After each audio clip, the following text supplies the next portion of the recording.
Good afternoon, colleagues, and welcome to this session, the second one for this Sustainability Hub on the African Continental Free Trade Area. I'm Trudy Hartzenberg, the Executive Director of the Trade Law Centre, Trelleck, and this is my colleague, Michael Lawrence. He's just been promoted to the African Union Commission. I had no idea before I walked in that I was that important. A surprise appointment.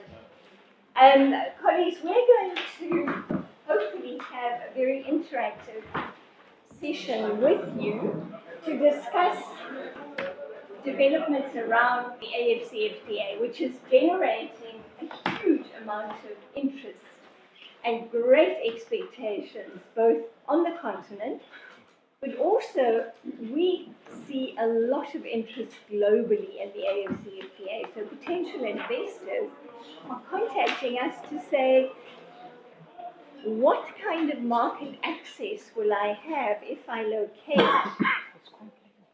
my business, for example, in Kenya or in South Africa or Nigeria or Ghana?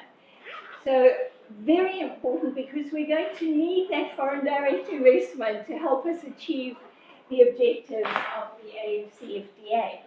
Now, Michael comes from the private sector, colleagues, and this is particularly important. The two of us are here. We did have other panel members. One of them fell through the ceiling and injured his feet, so he's not mobile. But What was he attempting to do when that happened? In South Africa, we have load shedding.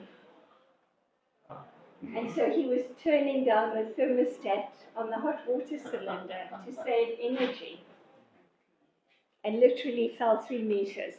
But John is with us through a recorded video, which we are going to play for you, because John is our expert on digital trade. And extremely interesting, while many African countries across the road from here are not participating in the e-commerce program. In fact, some of them don't participate in any joint statement initiatives. We have, under the AfCFTA, just adopted a protocol on digital trade. So this will be an extremely interesting presentation for us to share. It's 7 minutes, so I rely on Sangeeta at the back to make sure we leave 7 minutes so that we can watch what John has to say. Just a little bit of background, colleagues, and we're sharing a little booklet with you that we update from time to time, and this was updated last week. So it provides a bit of background on the AfCFTA, its architecture, scope, as well as an update on the negotiations.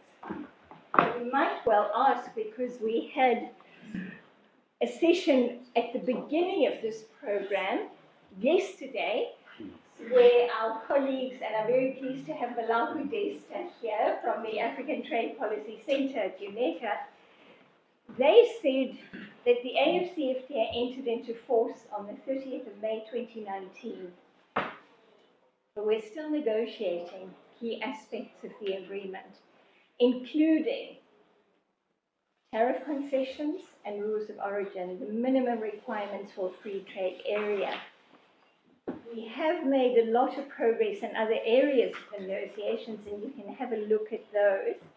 But what you will see is that if we take a look, and let's go right here, this is the legal compact that is the African Continental Free Trade Area.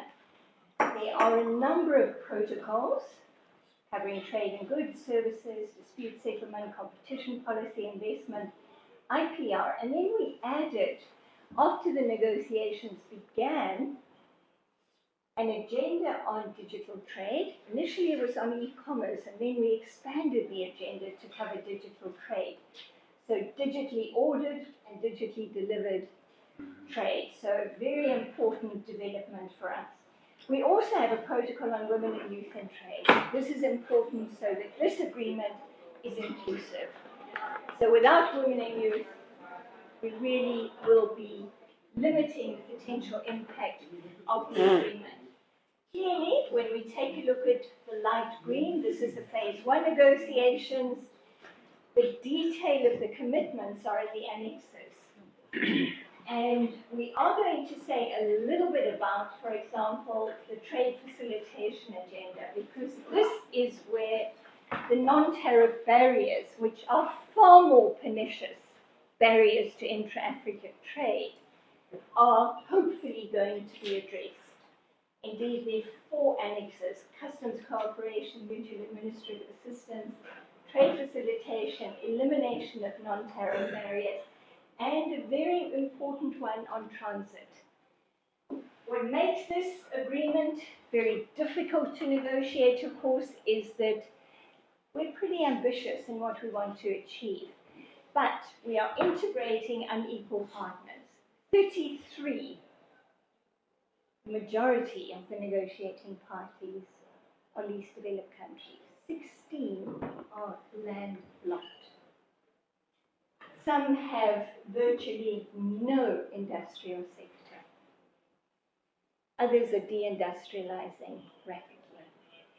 So it is a challenge to integrate those unequal partners and to make sure that there are benefits for all. I'm going to hand over to Michael now, keeping in mind also that the origin of the AfCFTA actually comes from the African Union in Addis Ababa. And the African Union has developed a strategic development plan for the continent, Agenda 2063. It implements a number of flagship projects that address agricultural development, boosting intra-African trade, infrastructure development, industrialization, air transport, free movement of persons, very sensitive issue, and a very important one because we have a very limited pool of certain skills on the continent. And therefore, free movement, one of the reasons why this is so important, but it is extremely sensitive. And so it's a separate protocol. Sometimes there is a little bit of an expectation that it's part of the AfCFTA. It's a separate protocol. At this point, only 4 member states of the African Union have ratified that protocol. By contrast, the AfCFTA has been ratified by 47. So much more impetus, commitment, political support on the AfCFTA than on free movement.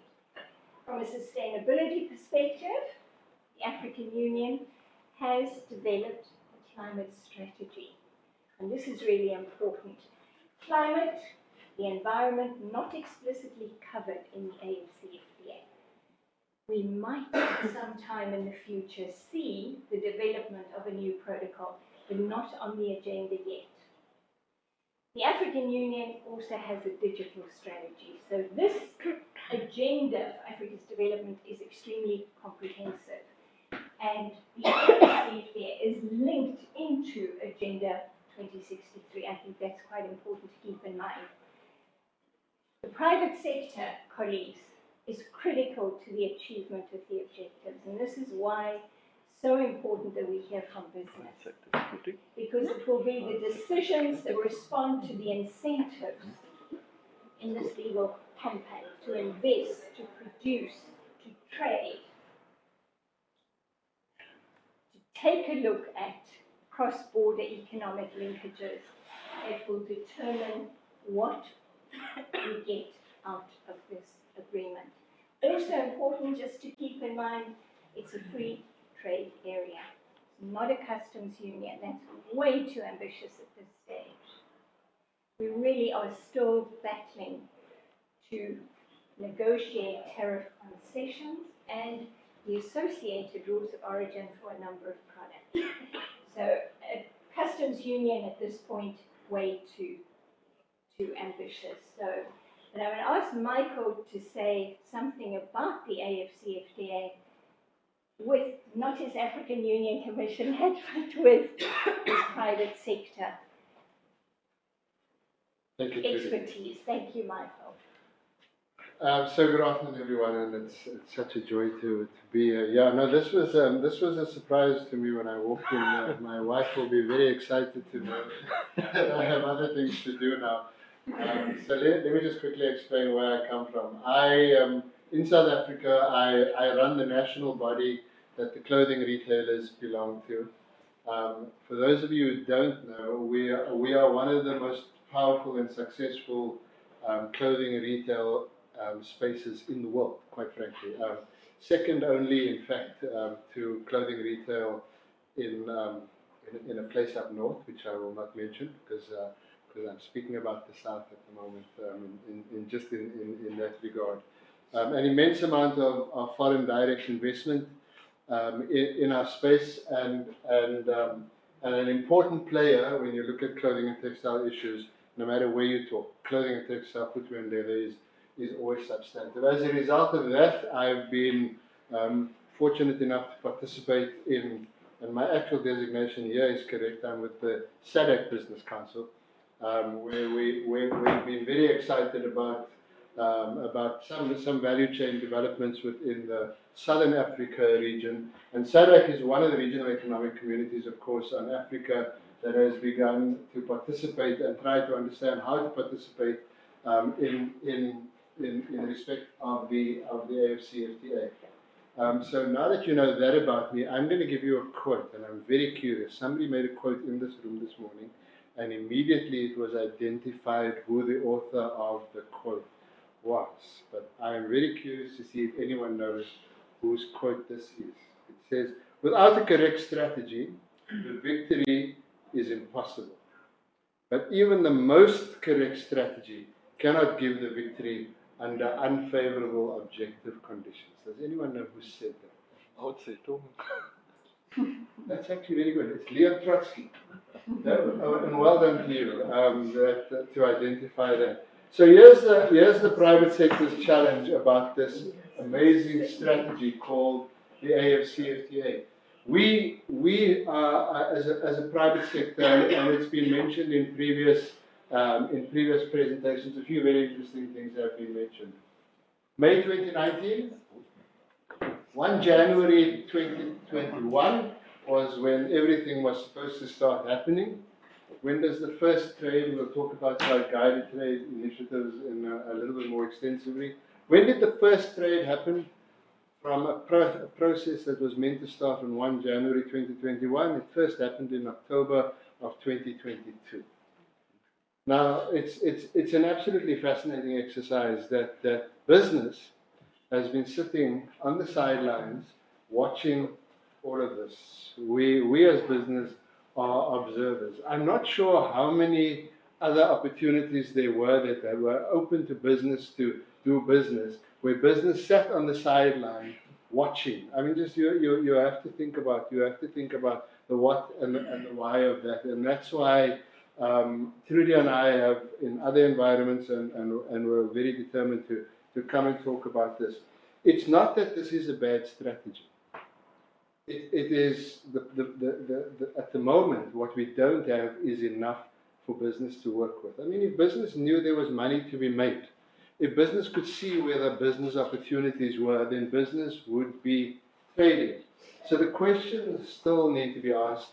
If the only trade that has taken place has been under what is called the Guided Trade Initiative, which is trade that the Secretariat in Accra has manipulated and defined and shaped in order to quite specifically have very, very special products move in very, very special circumstances under very, very special conditions with very, very special and selected people, and identified what is a gap in the market. In business we say a gap in the market does not always mean that there is a market in the gap. I want to work with markets. I'm not interested in gaps. I'm interested in where the substance is. And again, I say that because I represent a group of businesses that have been very good at developing markets. We want to ask ourselves, where exactly is all of this going to end up, and where and when exactly is it that we can leverage it? So we're not convinced yet, truly. The private sector is still not convinced about this supposedly substantive opportunity that is being articulated in what you have in front of you. Are we excited? Are we interested? More than you would believe, more than you would know. It comes across more often than not because of the lack of trade. I get asked by various government officials, when are you going to trade?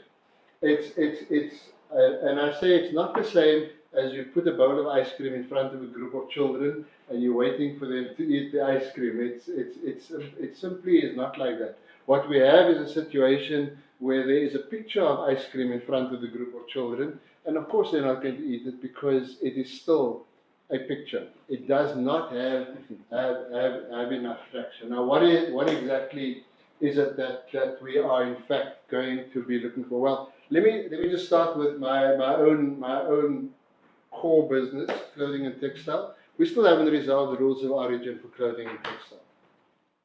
It's a no-brainer that most LDCs and developing countries, in fact, are very interested in clothing and textile as a form of industrialization. We have that challenge in SADC. We know that the continent of Africa, in fact, imports almost 80% of its clothing and textile product. A large quantity of it, unfortunately, is second-hand product that comes from the north. But of the new products, certainly we have huge amounts coming from the east. One particular country, but from the east is a more accurate description. And so there is a huge opportunity simply in this one sector for us to be doing a lot more. Over and above that, there are a number of other sectors, and because I've been asked to work with trade in the South African environment and the SADC environment, and because I've participated in a number of the private sector and NGO conversations around the AfCFTA, huge amounts of opportunity. But Trudy has already begun to start touching on some of the challenges.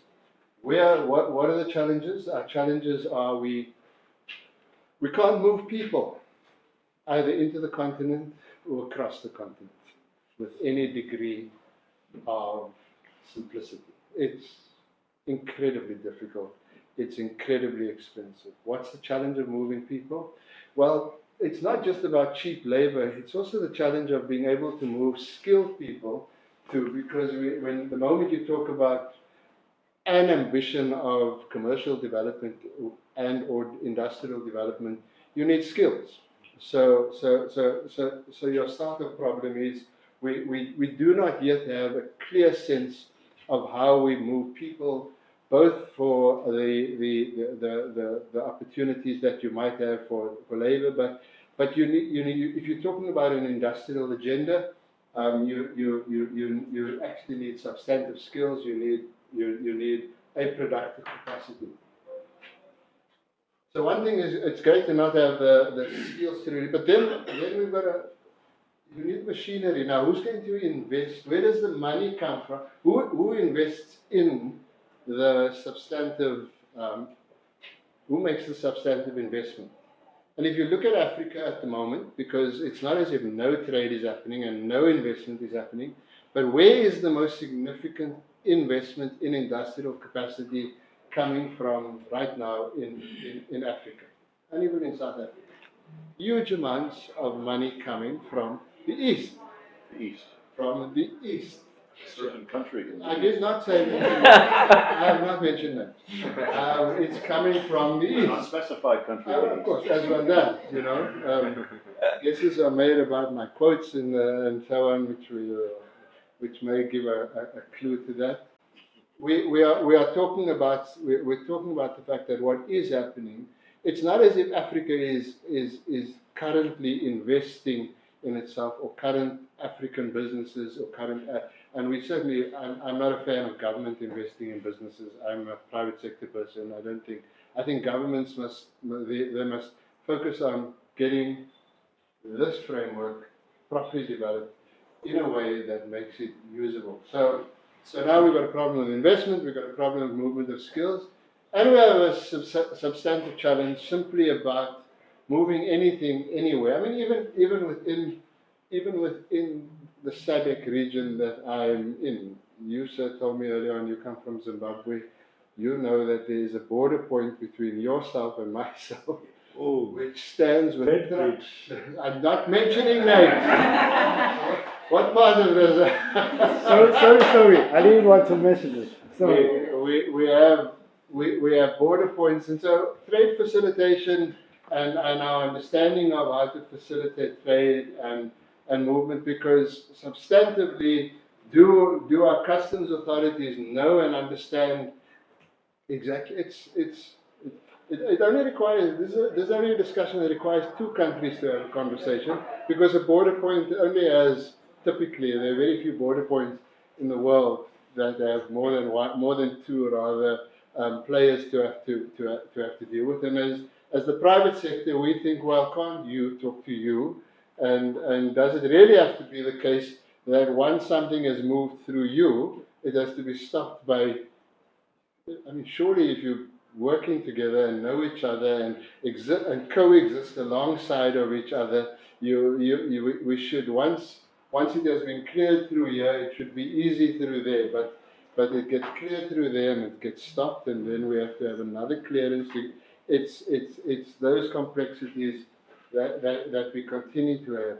And yet, when you bring things in, often, into the continent from another country, which may be from east or west or north, what we find is clearance can often happen a lot more quickly, with a lot more simplicity. It moves in a lot more aggressively, quickly, with a form of facilitation that is actually surprising to those of us who are trying to move goods simply within the continent, and all of a sudden those goods become easier, more easily accessible for reasons that are beyond our understanding. So we don't yet have a smooth operation. Does that mean we never will? Of course not. But we are not there yet. And so from the private sector side, Trudy, and maybe you want to ask me some specific questions. On the private sector side, our question to the African Union and the AfCFTA Secretariat is when? Because it's 1 January 2021 is not the answer to the when question. And the guided trade initiative is not the answer to the when question.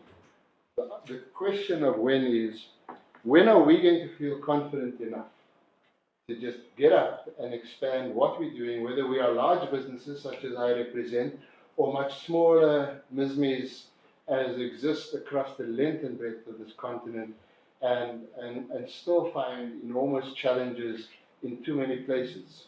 When are we going to be able to just move with a lot more confidence and freedom, and ourselves have the ability to leverage what we're talking about here for the sake of the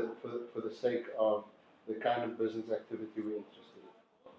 Michael, thank you. A number of very important issues you raised. Colleagues, in the small booklet, we have a description of the guided trade initiative, pages 16 onwards. And as Michael indicated, the guided trade initiative, which is a project of the African Continental Free Trade Area Secretariat, which is based in Accra, Ghana, was launched on the 7th of October 2022. And its objectives were quite clearly stated. It was an aim to let a small number of countries start trade in a short list of products for which the rules of origin had been agreed. Michael was alluded to the fact that rules of origin for clothing and textiles, but also for automotive products, have not been concluded yet. So if we don't have rules of origin, we don't know what the preferential rate of duty is, so you can't trade those products.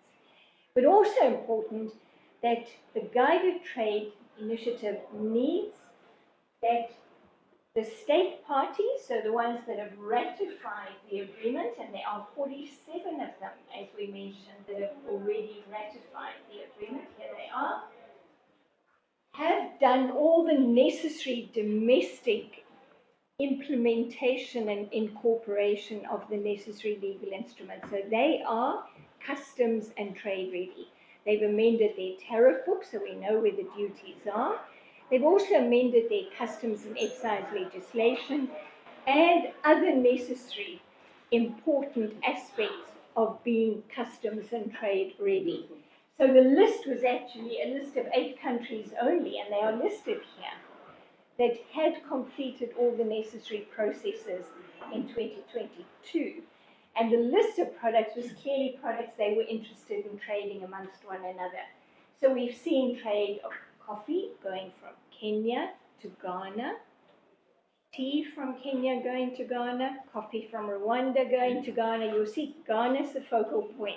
And the reason And what's Ghana sending the other way? And batteries from Kenya to Ghana.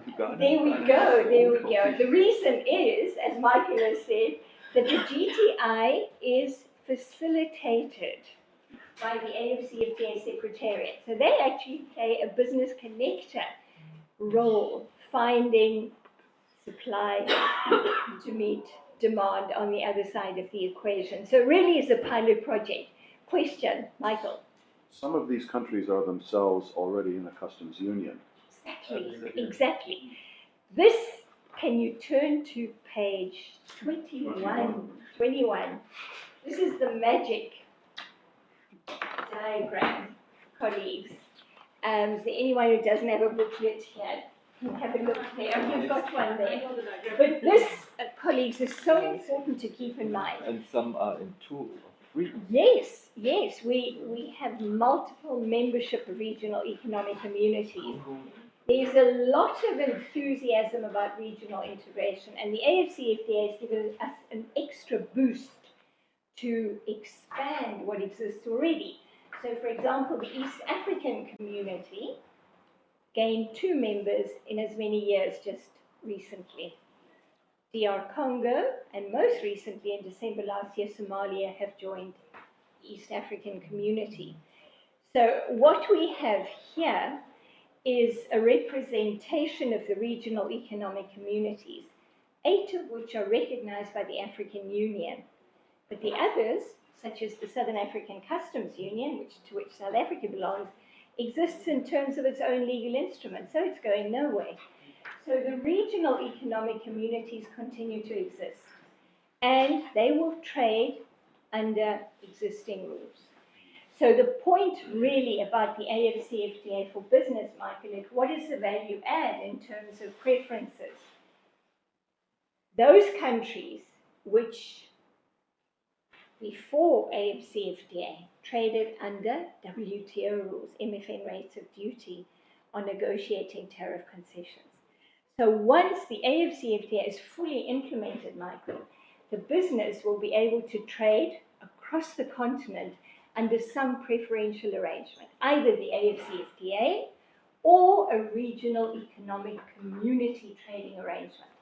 Free trade area as in SADC, or a customs union as in the East African community. You've got a follow-up question, then I'm going to come to you. 2 questions. But 2, okay. the first one is, and I'm part of the business community, Michael McAdoo from Canada, but if this famous coffee goes Kenya, Ghana, Ghana itself is in a customs union. How do I keep that coffee from leaking into Nigeria, which is not yet in your arrangement of 8 countries? That's the problem. Okay. And Michael, the problem really is that if we look at our regional economic community trading arrangements, many of them are still work in progress. So they still actually have border checks. Last question. And that's the challenge for business because it adds to costs of doing business. Very approximately, what is the rule of origin for, call it RVC, regional value content, in some of these examples you gave? I mean, is it a 35%? Is it a 60%-ish? Do you know? It's product specific. Okay, but like, example? Specific. Could be 70%, mostly 70 Malaku. Some are a little bit less, but in some cases, they are process rules. So the clothing and textile producers change of tariff change of heading. tariff heading, or indeed a two-stage transformation process, so that the fabric and the garment would have to be produced within one of the eligible countries. So we've adopted the rules of origin, which are quite similar to SADC free trade area. So it's complex. So your great ambitions for regional value chains are always complicated when your rules of origin are complicated. So if you have multi-stage rules of origin, Yes. you're basically killing off your any form of value chain, multi-country value chain, whether it is regional or even the greater ambition of Continental is hectic.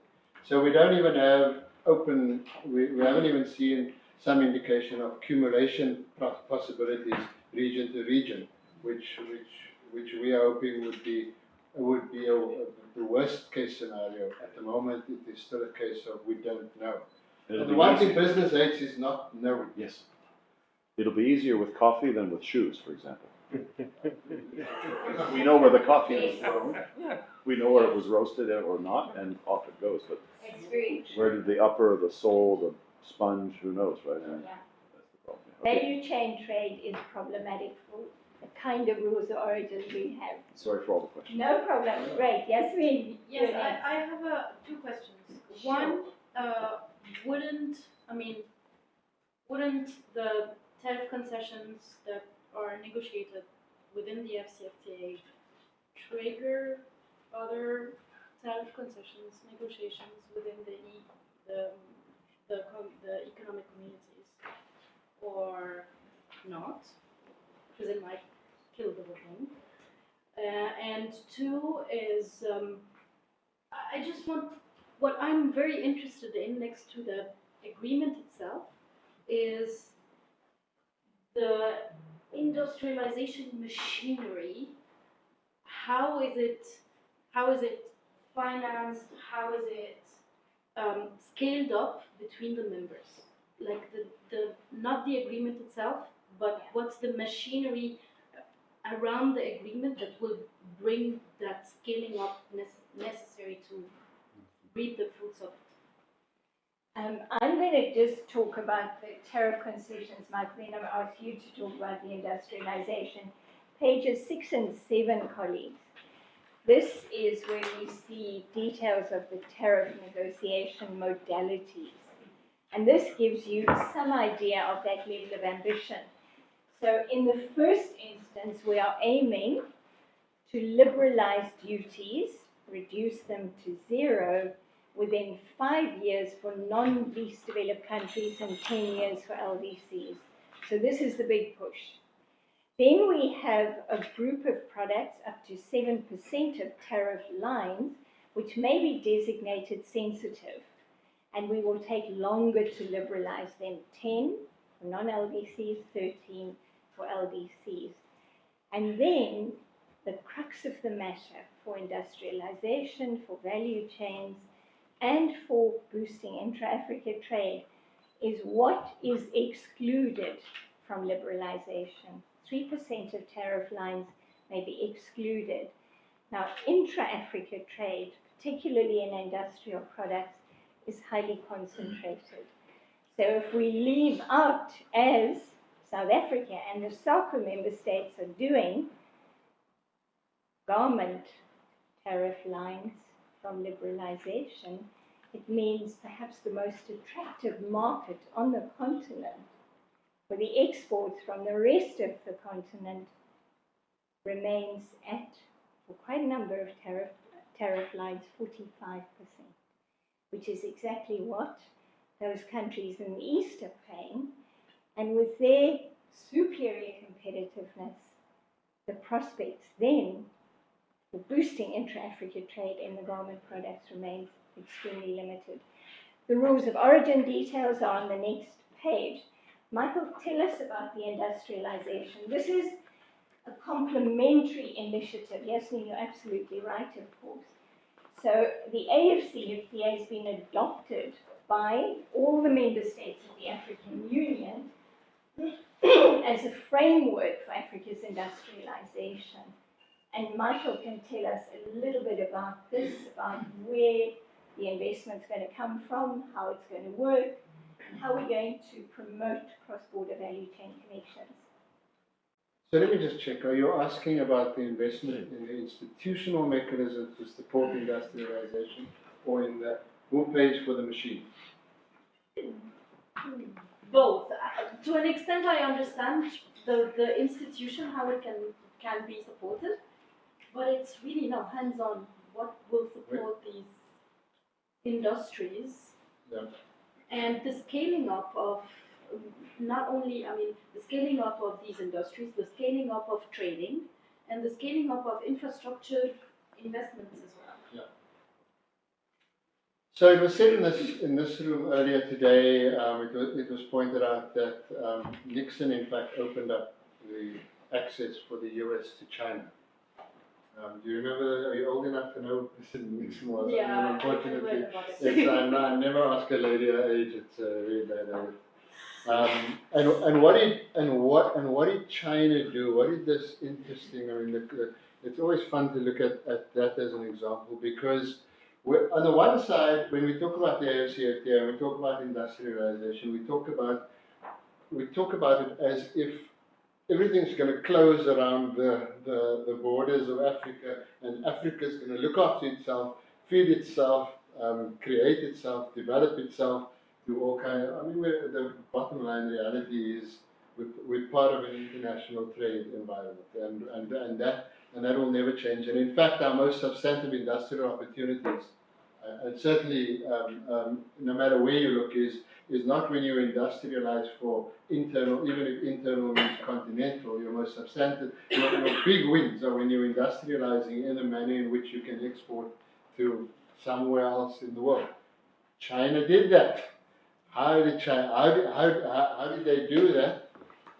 Through some very interesting cohesion of policy provisions. And that's why I asked you the question, was your question around institutional mechanisms or specific investment? Because what China did was both. They developed a cohesive institutional mechanism that identified all of what happened in China, and then they got investment both from China as government into investing, and so you have internal investment, and they created such an attractive prospect that I always like telling the West, you created China all by yourselves. You stand and scream and shout in the US about China, but the amount of money that poured as industrial investment into China from the US itself, I mean, you go look at the numbers. It was just breathtaking. So you need an institutional construct first that gives confidence to your investors. And the fact that we're not seeing significant investor movement, because the problem that we do not have the problem that there isn't money, that there's no money. No one can tell me there's no money waiting to be invested in Africa. Not from inside of Africa or especially from outside of Africa. I believe there's enough money. What we don't have is sufficient reliance on institutionally within this thing called the AfCFTA, within this continent called Africa. We're not seeing a confidence in the institutional mechanisms. Convinced. How can we enhance that? And that's exactly where the question. So what we're busy doing as the private sector, certainly even within Africa, as we try and develop this, is we've got to be very careful, because it's our money also that we are looking to put at risk, and so there is a complexity. But sorry, Trudy, I needed to go back to that legal architecture slide, please. That one. There are too many gaps in everything here. There are far too many gaps. So we're saying hurry up and resolve the gaps. But there are a couple of gaps that are not quite identified here in an acute way. And amongst others is dispute resolution. So no African country has ever entered into a dispute with another African country in respect of any trade issue anywhere. So the fact that the WTO does not have an appellate function at the moment is for African countries just interesting because we don't use it at all. Never gets used. There is no dispute. The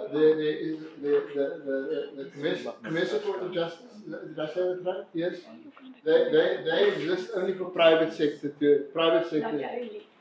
Well, they're supposed to have, but I mean, we don't see. But we just do not see any form of substantive, robust engagement. Also, because where do you get confidence? You get confidence knowing that if there's an issue, someone's got your back. The architecture must have your back. The processes must have your back. The dispute resolution mechanism must have your back. We don't know where and when there is no reliability. And again, it comes back to for us, business is very simple.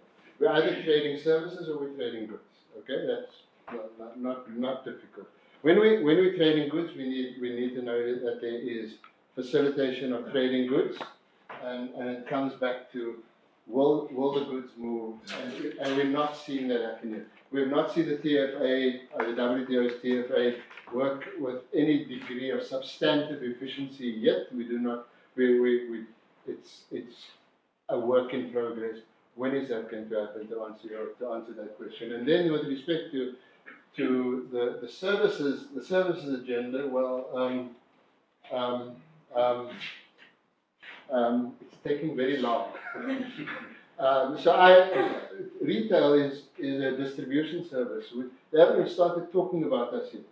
Now, I don't understand this because the sooner you get retail on the ground, the sooner you have consumers getting interested in product. When consumers are interested in product, then you know what products to make. And when you know what products to make, you know what industries to develop. And when you know what industries to develop, you know what the resources you have to access. But nobody's getting retail on the ground and making sure that retail exists with a degree of more substantive efficiency on the African continent. As a shopkeeper representative, I think what's going on here. There are still too many unanswered questions. And the problem is, for me, I don't see enough conversation taking place with business. So how much active participation has business been allowed to have in these conversations? Because I can tell you in a number of other conversations around trade agreements, and I'm not going to mention any other region in the world, business is extraordinarily involved, actively involved, often in fact the primary driver of what has taken place. Because at the end of the day, that was the point of the exercise, is to develop commercial activity, to create jobs, to improve the life standards of people. That's what we're talking about. Yeah, we do not see business that's sufficiently substantively involved to act as a catalyst, as a supporter of processes. It's not enough. Thanks, Michael. We've got two more questions, actually three now. Please go ahead. Yeah, only some remarks to this spaghetti bowl on trade regions, that there's something missing coming from a region, the European Union, which did the other way around. We built up from 6 countries to 28, not from 54 to who knows. However, the European Union is part of the spaghetti bowl, and that's, in our view, as civil society organization in Germany and Europe, that the free trade agreements all these countries have in the different regions are another obstacle. No? You mentioned second-hand clothing. No? There are restrictions, for example, in East Africa, but not in Ghana. No? And so the European Union has, with interim agreements or the SADC agreement, everywhere some hubs to enter their products with liberalization schedules up to 15, 20 years to zero tariffs, even contradicting some new tariffs in the zone. So in the future, the European Union can, via these hubs, Morocco, Ghana, Cote d'Ivoire, Cameroon, now Kenya since some weeks, and the SADC region, ESA region too, enter their products and distribute.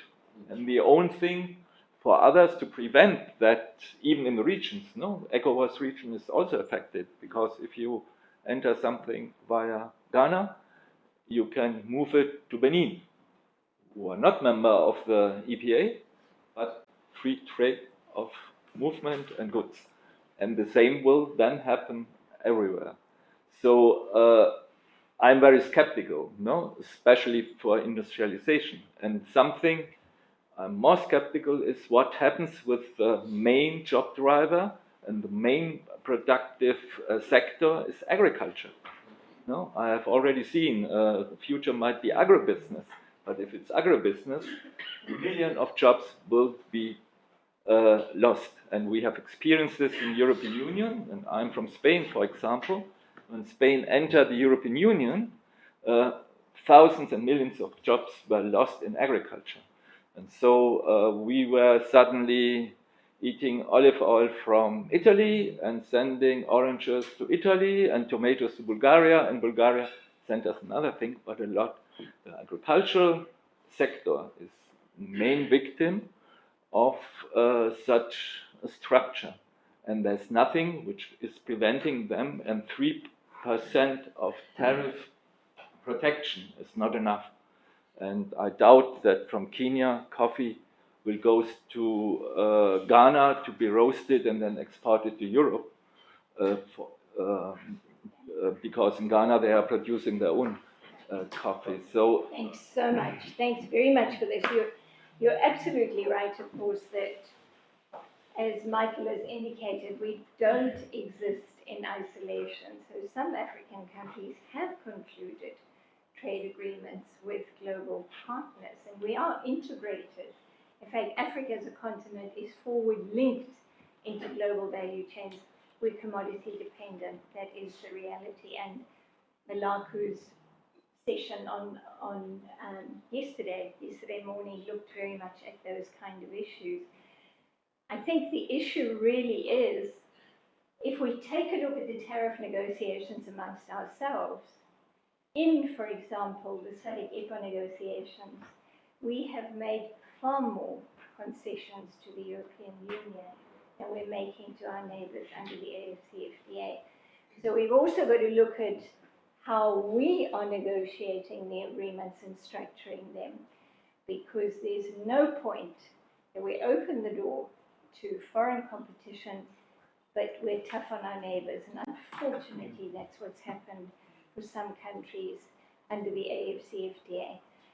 To prevent the issues of transshipment that you're talking about, that's where the rules of origin come in.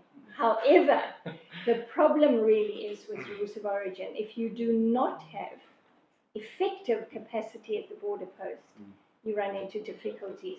You don't need tougher rules of origin. You need effective border management. And that is something that, to be honest, requires a lot of work, not under the AfCFTA, but under the regional economic communities as well. It's about governance. It's about capacity. And, as Michael has mentioned, if we take a look at a one-stop border post, and we were doing training at one-stop border post not so long ago, the officials on the one side of the border post don't trust the officials on the other side. So they will say, we only let 3 trucks through at a time. We say, but why? Otherwise, there's a queue on the other side. If it's a one-stop border post, colleagues, there's no queue on the other side. But they don't trust their counterpart officers on the other side. So those are some of the practical issues that we've still got to have a look at. We had a question at the back and then yours. Thank you very much. You try and keep it really short because they are going to kick us out in 8 minutes. Very short, very specific. First of all, well done, Tralak, for the great work. I've been reading it for years. Thank you so much. two questions, one related protocol on trade in goods, one protocol on trade in services, and the way forward. Am I understanding correctly that in goods, notwithstanding the progressive liberalization of 97% of tariffs, given that they're negotiated, we could reach a situation where there are different tariff amounts on different goods across all different countries, which to me doesn't seem like a very free trade area. If that's the end result, which is very hodgepodgey, that's one question. And the second question is protocol on trade and services. I follow you very clearly in terms of what you say are the next steps, but it seems very challenging, first of all, to create regulatory frameworks that are adopted by all different countries, such as in financial services. That seems to me just a huge lift. I'm wondering if that is practical, realistic, or achievable. And then secondarily, I mean, it seems that countries could decide not to schedule any commitments in any of the sectors. So even though they had made that, taken that initiative under the protocol on trade and services, they could actually schedule no commitments. So you could end up in a situation where there would be no liberalization in practice. Did I get that right? Almost. On the tariff concessions, keep in mind that each individual member state of the African Union or the customs unions, which make a collective offer of tariff concessions, make their own decisions about what to include, what is designated sensitive, and what will be excluded. Now, you will notice that we've taken a bit of a shortcut on tariff negotiation. We haven't negotiated, as usually happens. So you will see under the Guided Trade Initiative and in the domestic instruments that are incorporated for the changes of the tariff book, we refer to provisional schedules of tariff concessions. The word provisional, colleagues, is really important. What has effectively happened with the tariff negotiations is Colin here, my friend, from Zimbabwe, has made an offer of tariff liberalization. What happens then, this is submitted to the AfCFTA Secretariat, who has a technical team to what we call verify that the offer is compliant with the modalities of negotiations. If it is modality compliant, it is then submitted to the Council of Ministers for approval and then for adoption. And at this stage, those are the tariff schedules which we are using for this pilot, the Guided Trade Initiative. But sometime in the future,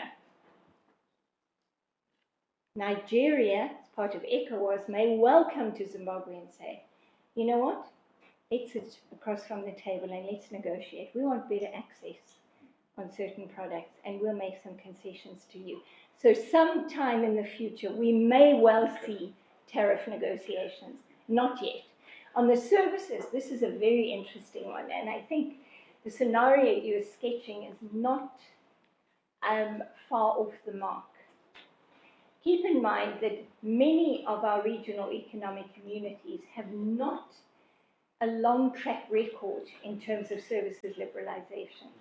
So what the member states have is what they've done in the WTO.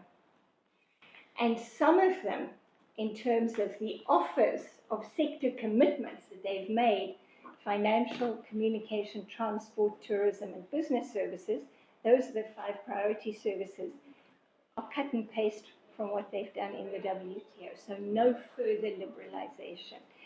And this is a bit of a risk. But the bottom line with trade and services is, of course, regulations. And for many of the sectors, there are perhaps 2 or 3 regulations that are the effective barriers to cross-border trade and services. What Michael has said here in terms of distribution services, it's not on the list yet. But you know what? South African retailers and wholesalers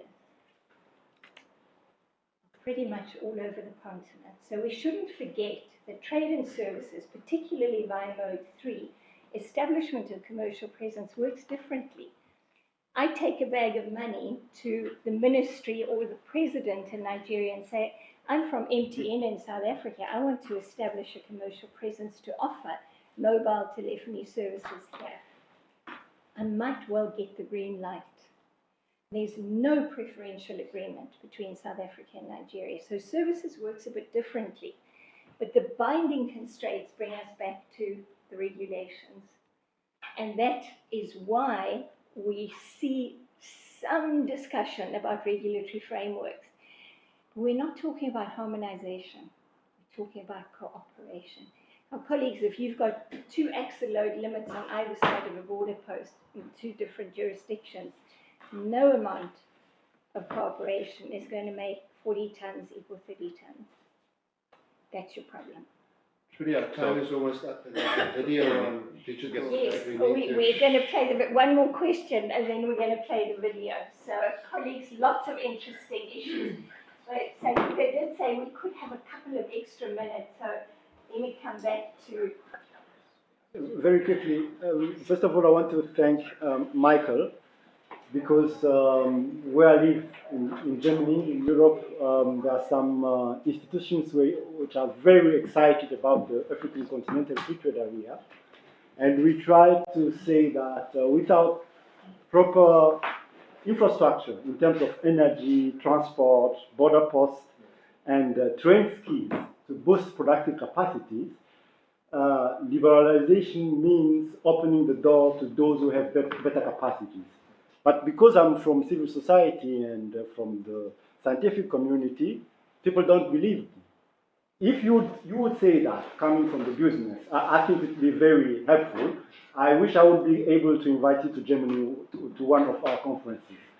So now, going from there, and this is my question to you, Trudy, maybe part of the problem Michael has described, but also others here, have to do with the fact that we're having a major problem in the conceptualization of the African Continental Free Trade Area.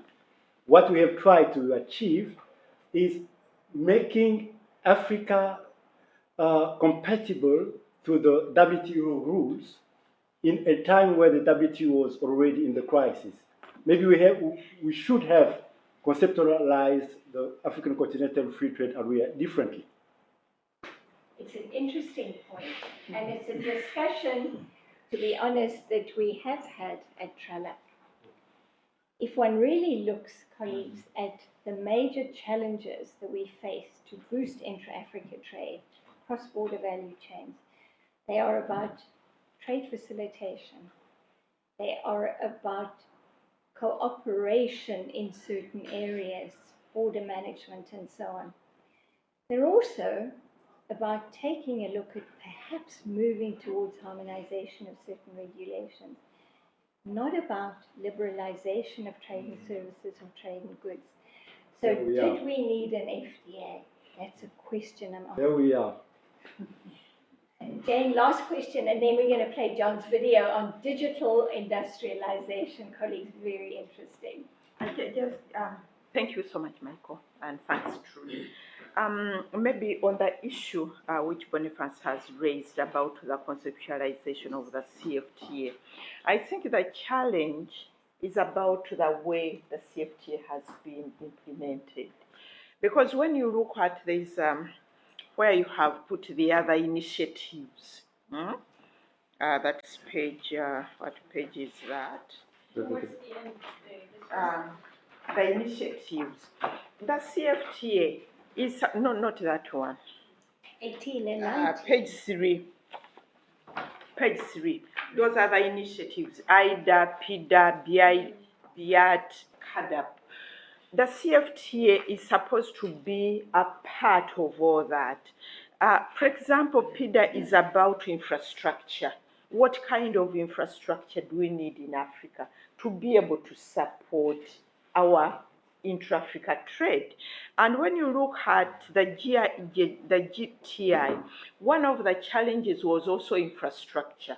How many months did the products from Kenya to Ghana, how many months did they take? 3 months for some consignments. So, And they went outside the continent and came back. The first shipment of batteries took 6 months from Kenya to Singapore. So the CFTA is supposed to be part of those initiatives. When you look at BIAT, It's boosting intra-Africa trade.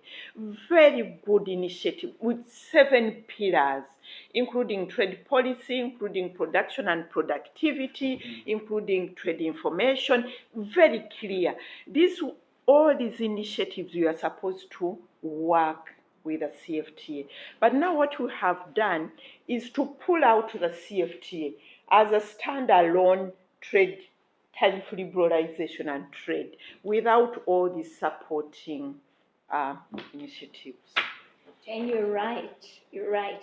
But keep in mind that there are these African Union flagship projects, but there is a connection. So if we look at infrastructure, it connects to the AfCFTA via the services agenda and the regulation related to transport services, communication, energy-related services, and so on. So we really have to see how they talk together. But we need the roads, we need the energy infrastructure, and so on. So we need that infrastructure investment, and then look at, as they often say, the soft infrastructure, the regulatory framework. So very important that we see the trade and services aspects of that. I think Sangeeta's going to play the video for us, and then Michael and I will each have a minute to conclude. Colin. Just a quick one, Sure. Trudy. Maybe I didn't get you. In other words, there haven't been market access negotiations so far in terms of bilateral, where you concessions. Colin, what we've done is to make offers of tariff concessions. We've put them on the table, and they've been checked by experts to comply with the modalities. Once they comply, they are called the provisional schedules of tariff concessions. That's how far we got. And we are going to trade according to those. That's the issue. But there's still But the possibility negotiation of sitting across the table and saying, Michael, I want more from you on these tariff lines, that hasn't happened. Okay, thank This you. is our colleague, John.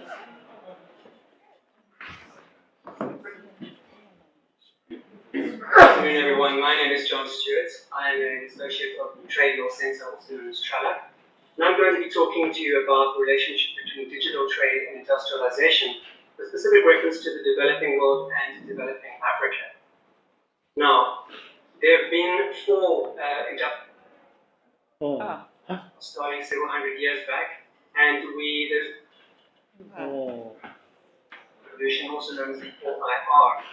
Now, the potential of the 4th Industrial Revolution for developing countries is that many of the technologies around this industrialization are more accessible now to smaller countries, to smaller entities, to smaller businesses than ever before. And while robotics, big data, physical network technology, and production management software are expensive and are not accessible, technologies such as 3D printing, Internet of Things devices, AI, and cloud services are now accessible.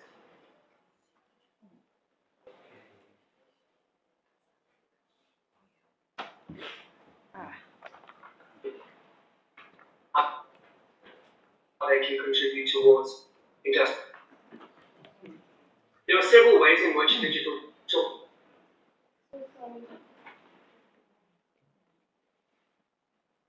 Internet of Things devices, AI, and cloud services are not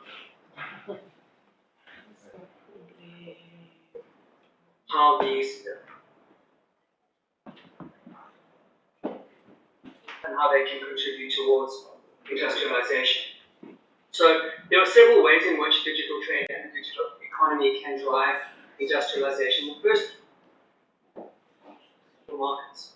So being able to use the internet and then being able to use platforms such as eBay and AliExpress has led to the rise of what we call micro multinationals. And the best example are the electronics manufacturers and retailers based in Shenzhen, China, but there are other examples. In many cases, some of these are what we call mom and pop businesses that are based in this area and sell devices, sell gadgets, electronic components internationally across the globe.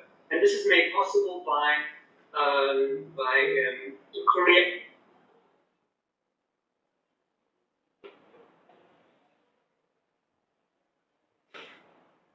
And also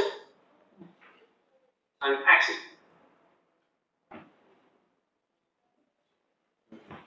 think we You know what, colleagues, we can No, no. share this with you. Yes. It's worth listening to. Digital technologies can Um, greatly boost John himself is a tech and rather cost. entrepreneur. So if you should have had John here. to We solve should have this had problem. John here to tell you the stories, but we'll share this with you. Sangeeta, no problem. I think colleagues, just Michael in a minute, wrap up for us, and then I'll say a final word, and then we can go and have a cup of coffee together. This can work. More importantly, this must work. It must work. But we have a way to go, and we are not going to help ourselves if we fool ourselves into believing that it is already working when it isn't working.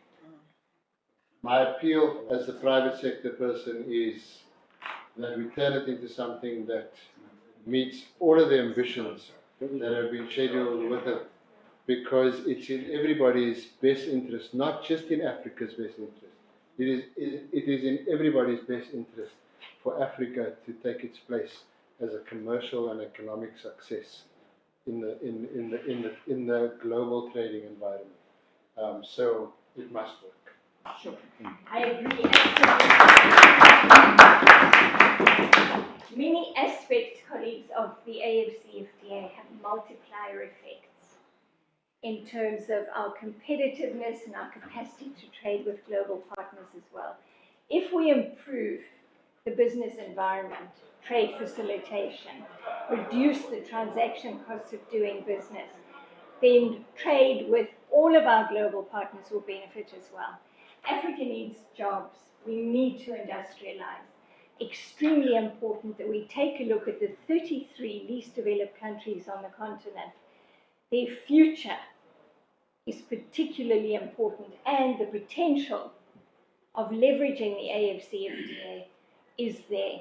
But implementation, capacity building, foreign direct investment from the global sources can play a very important role.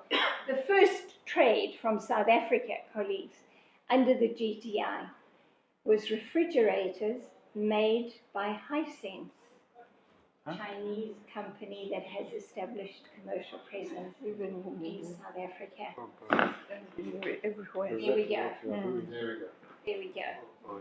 So, colleagues, it is important. We've got to finish the negotiations. Don't focus now on the GTI. This is an interim pilot.